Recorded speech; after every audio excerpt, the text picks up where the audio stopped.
सबसे पहले पूरे देशवासियों को गणतंत्र दिवस की बहुत बहुत शुभकामनाएं। पूरे देशवासियों को जय हिंद। हेलो दोस्तों, गुड मॉर्निंग। कैसे हैं आप लोग? कल का मैच इंडिया वर्सेस न्यूजीलैंड का तीसरा T20 और इंडिया ने यह मैच 10 ओवर में जीत लिया। जैसा कि आप लोगों को पता ही है कि मैच का सीरीज था जिसमें कि हम 3-0 से बढ़त बना लिए हैं।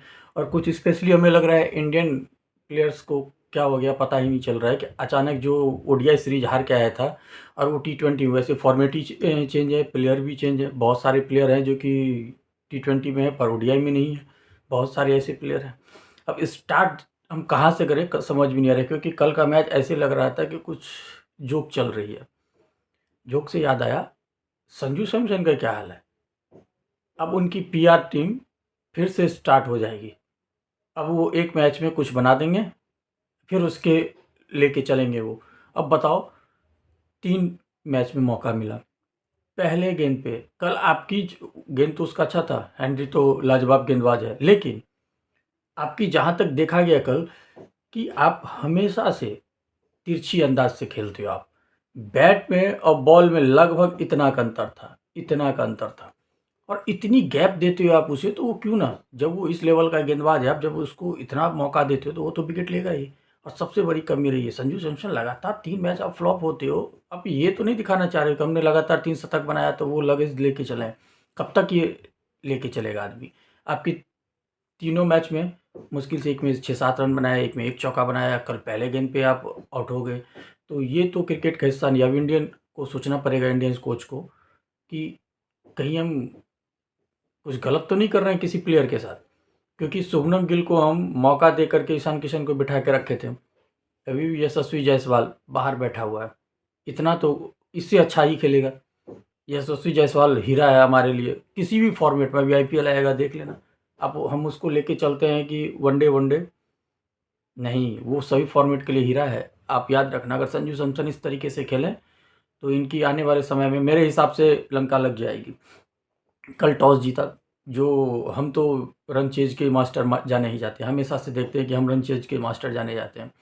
कल टॉस जीत कर गेंदबाजी की, ये हमारे लिए सबसे अच्छा डिसीजन। न्यूजीलैंड आई, न्यूजीलैंड का हर्षित राणा कॉनवे को लेकर चल गए। टीम सैफर्ड को बुमराह, क्या बुमराह जैसे ही आया पहला गेंद बोल्ड बोल्ड, क्या गेंद थी, समझ में नहीं आया न्यूजीलैंड के बैट्समैन को कि ये कहाँ गेंद आई और कहाँ गई। इसीलिए कहते हैं बुढ़ा बेशक हो चुका है लेकिन है शेर ही। अभी भी इसके आसपास कोई गेंदबाज नहीं है विश्व में। अभी बुमराह एक मास्टरपीस हमारे लिए है, जो कभी भी किसी भी सिचुएशन में आप फंसते हो तो वो निकाल के दे देता है। वरुण चक्रवर्ती ड्रॉप हुए थे लेकिन उसके बदले रवि बिश्नोई जबरदस्त, जिस अंदाज से खेला, जिस हिसाब से पहली मैच, अगर वो पहली मैच में कल रन बन जाता रवि बिश्नोई का तो शायद आने वाले 2 मैच में ड्रॉप हो जाते। लेकिन उन्होंने ये बताया कि अगर आप हमें मौका देते हो तो अच्छे से उस मौका का फ़ायदा उठाएंगे। और इंडियन टीम के लिए कितना अच्छा रहा कि जिस ओवर में आपका विकेट जा रहा था, आप चाह रहे थे कि विकेट और गिरे। अब देखिए, पहला ओवर ही 1 सिंगल, बाकी 5 डॉट गेंद। ज़बरदस्त गेंदबाजी रवि बिश्नोई की। उसके बाद रचिन रविंद्र का विकेट चला गया, हार्दिक पांड्या। वहाँ पे फिर ग्लेन फिलिप्स, जो कि सबसे खतरनाक जाने जा रहे हैं अभी जब से वनडे सीरीज स्टार्ट हुआ है। देखो, ग्लेन फिलिप्स का आते ही सेट, पहले गेंद से शॉट चार्ज करना। कल जिस सिचुएशन में लग रहा था कि अब यहाँ से क्या होगा, वहाँ से हुआ। चैंपियन लगभग संभाल चुके थे, पारी 7 के रन रेट पे जा चुकी थी, जहाँ पे रन रेट 5 साढ़े 5 पे आ गया था। फिर से इन्होंने 7 पे पहुँचा दी थी। ग्लेन फिलिप्स 40 गेंद में 48 रन, 6 चौका 1 छक्के, 120 के स्ट्राइक रेट से। वहीं पे मार्क चैंपियन 23 गेंद में 32 रन, 2 चौके 2 छक्के के स्ट्राइक रेट से। डैनियल मिचेल कल फिर से नहीं चले, 4 गेंद में 14 रन बना करके आउट। सेंटनर ने प्रयास अच्छा किया, जो एज ए कैप्टन होना चाहिए उनकी जिम्मेदारी, उन्होंने बहुत अच्छे से 17 गेंद में 27 रन की पारियां खेली। इस तरीके से कल हमारा 3 विकेट जसप्रीत बुमराह जबरदस्त, 4 की इकोनॉमी से 4 ओवर में 17 रन। रवि बिश्नोई की 4 ओवर में 18 रन, 2 विकेट, ये भी 4.50 की इकोनॉमी रही। और पूरी की पूरी टीम, हर्षित राणा में एक फैक्टर जो हम सबको ही जानते हैं, बेचारा मार खा जाता है। 8 के ऊपर से कल भी रन रेट गया, लेकिन कोई बात नहीं। विकेट ये तो मैं देखता हूँ कम से कम आते 1 विकेट तो लेता है। हमारे लिए जो सबसे इंपॉर्टेंस होती है विकेट टेकर, विकेट तो ले लेता है ना, तो चलो भाई ठीक है, सब कुछ माफ़। संजू सैमसन पहले गेंद में 0 रन बना के आउट, जो कि मैं पहले इनके बारे में कह चुका हूँ, तो अब ज़्यादा इनके बारे में खींचना नहीं चाहता, क्योंकि जब वो उस काबिल अभी नहीं है कुछ कर नहीं रहे हैं, जब कुछ करेंगे तो प्रशंसा होगी, जब नहीं करेंगे तो ऐसे ही आपके बारे में बोला जाएगा। अभिषेक शर्मा, भाई साहब क्या खा के आते हो भाई। 20 गेंद में 68 रन, 340 के स्ट्राइक रेट से अपना रिकॉर्ड खुद ही तोड़ते जा रहा है। अपनी रिकॉर्ड ही, दूसरे का तो छोड़ो, रोहित शर्मा का भी छक्के में रिकॉर्ड तोड़ दिया, लेकिन मैं कह रहा हूँ अपनी रिकॉर्ड खुद तोड़ता है। 340 के स्ट्राइक रेट से बताइए, 7 चौके 5 छक्के, 20 गेंद में 68 रन बनाया। अब हकीकत यह है कि न्यूजीलैंड की या कोई भी सामने वाला टीम जाए तो जाए कहाँ।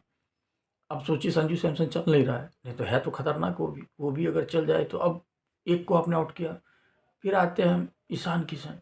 ईशान किशन को आप देख लो, 13 गेंद में 28 रन, ये भी 215 के स्ट्राइक रेट से, 3 चौके 2 छक्के। अब थोड़ा बहुत कसर ईशान किशन ने पूरा कर दी। फिर आता है सूर्य कुमार यादव, उसके बाद हार्दिक पांड्या, तिलक वर्मा अभी बचा हुआ है, कहाँ कहाँ भागेगा आदमी गेंदबाज। अब बताइए 10 ओवर में 155 रन की 155 रन बना दिए। अब इस तरीके से यही लग रहा है कि एक इंटरनेशनल प्लेयर गली मोहल्ले वाली क्रिकेट खेल रही है, ऐसी टीम के साथ खेल रही है जो कि पता नहीं, न्यूजीलैंड जैसी टीम जो इतनी खतरनाक है, उस टीम को मैं देख रहा हूँ कि 15 रन पे पिछला मैच 15 ओवर में, इस 10 ओवर में फिनिश।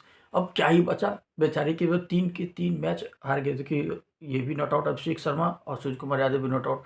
सूर्य कुमार यादव 26 गेंद में 57 रन, 6 चौके 3 छक्के, 219 के स्ट्राइक रेट से।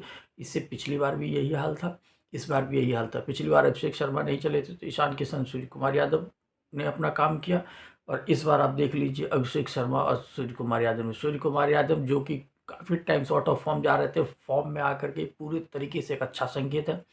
और न्यूजीलैंड जैसी टीम को अगर आप हराते हो तो ऑब्वियस है कि कॉन्फिडेंस लेवल आपका हाई होता ही है, सामने वर्ल्ड कप है। एक जो कहते हैं कि लगातार खेलना, वो अभिषेक शर्मा से भी देख रहा हूँ जो कंसिस्टेंसी के साथ वो खेल रहे हैं, जो कि हम सब के लिए एक वेल एंड गुड है।